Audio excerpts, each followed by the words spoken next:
Haunted, from the series Izuku Haunts Class 1A.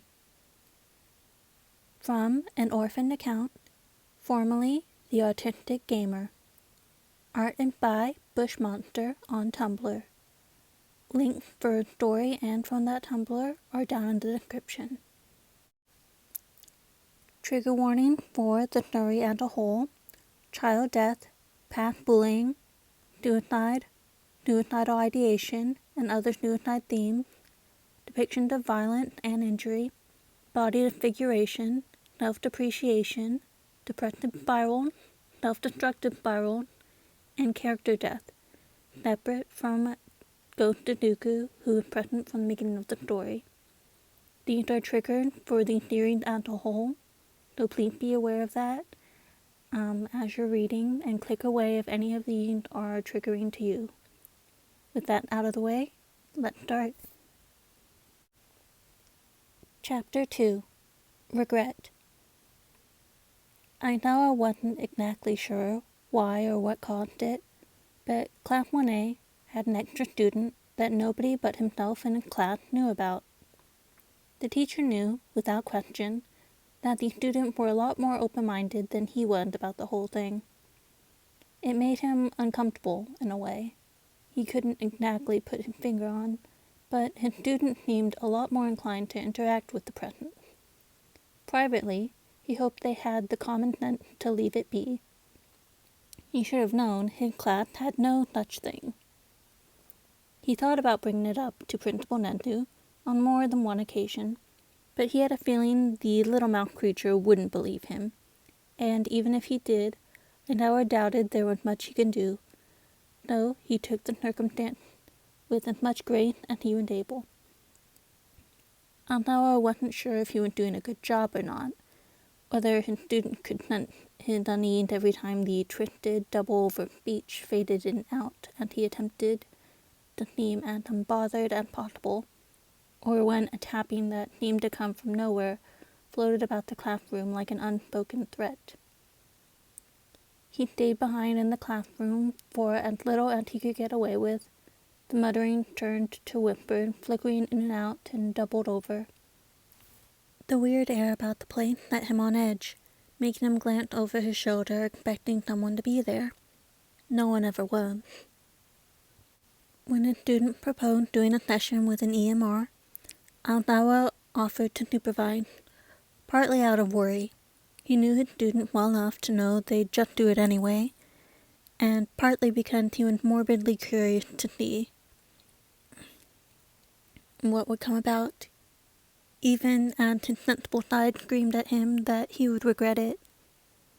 He indeed regretted the decision, almost immediately. What he discovered during those sessions made him sick to his stomach. Maybe just the thought of a dead child haunting his class made him upset in general. Maybe the thought was a stark reminder that no matter how hard he strived, saving everyone just wasn't possible. Maybe it was both of those things and something else. On days when the students had dispersed and Midorya was the only one left in the room, the voice would lower from its usual muttering into a soft whisper, the noise not unlike wind rustling through the leaves. It was still mostly indecipherable, but it did seem pointed, as if addressing the teacher in a more respectful manner. He didn't know what else to do other than let the kid do as he pleased, filling the silent room with his aimless chatter. It wasn't as if Midorya would demand him to stop anyway, not when the kid wasn't bothering anyone, and most importantly, had nowhere else to go. Midorya could never quite bring himself to address the present on purpose. He phrased his questions at him simply thinking out loud. But the kid didn't seem to mind, tapping and muttering away in reply even though Midorya had no idea what he was saying. He would listen regardless, hoping to be some kind of soothing presence for his unexpected ward. Sometimes he delayed leaving as long as he could, knowing the poor kid was going to spend the rest of his day and night alone in an empty room. And he would think out loud to himself and quietly listen to the nonsense the air spouted back at him. Sometimes Einauer left as soon as he could, going as far and rushing to pack up his things.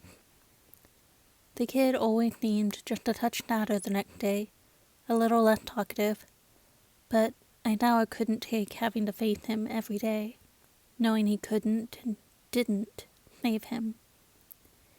If only he had been there.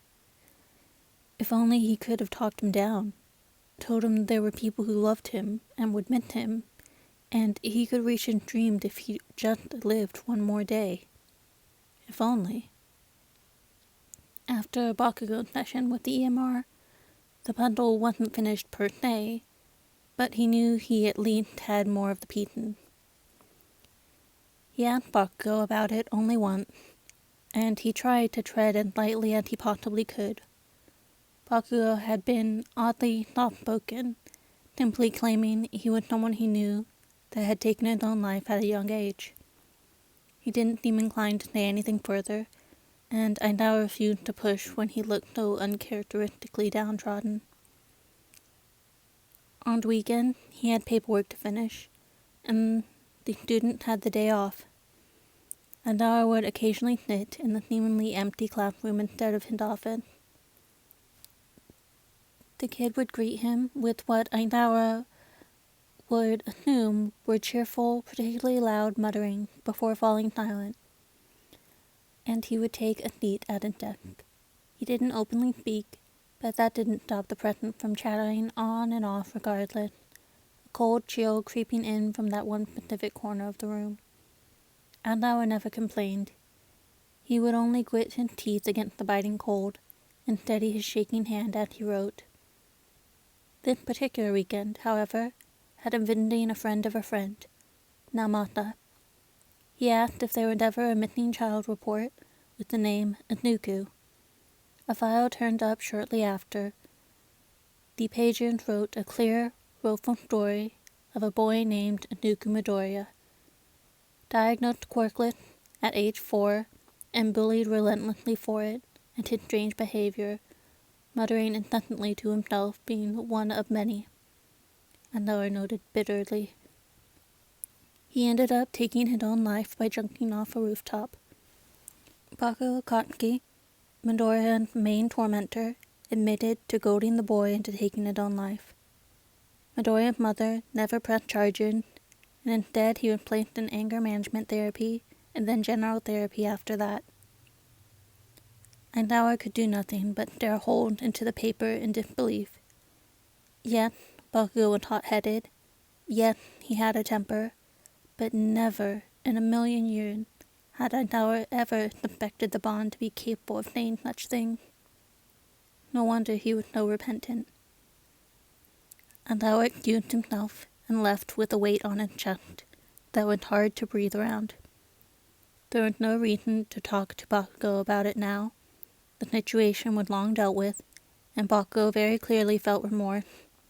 Trying to scold him now would be redundant and would most likely do more harm than good. But a thought kept circling him, incessant and repeating and tearing at his heart. Why was no one there to save him? Why was he all alone? Why did no one offer the suffering child a hand? He went back to his classroom instead of going home, paper tucked under his arm. Muttering greeted him, and fuck, did that have a whole new meaning to it. And he quietly organized his things and sat down. And now paused. The entire room seemed to pause with him. He made a snap decision. Hello, Midorya. It's nice to meet you. Childish laughter echoed around the empty corners of the room, the window panes rattling in their frames, and the light flickered and buzzed. As much as the spectacle set his hair on end, he couldn't help but smile wearily at the sheer excitement the action held. If he couldn't be there for the kid then, Andauer would do his best to keep him company now. It was the least he could do. Alright, y'all. Does anybody else need tissues? My heart hurt after that chapter. This whole fic is the biggest hurt, comfort, extra hurt but it's so good. I'm sad that it was abandoned. But God, that chapter. Anyway, I'll try to get the next one up soon. My next post will be for the DP fic that I'm working on as well. But I will be working on this next chapter too, so I'll get that out soon. Anyway, that's it for now, y'all. Love you. Bye.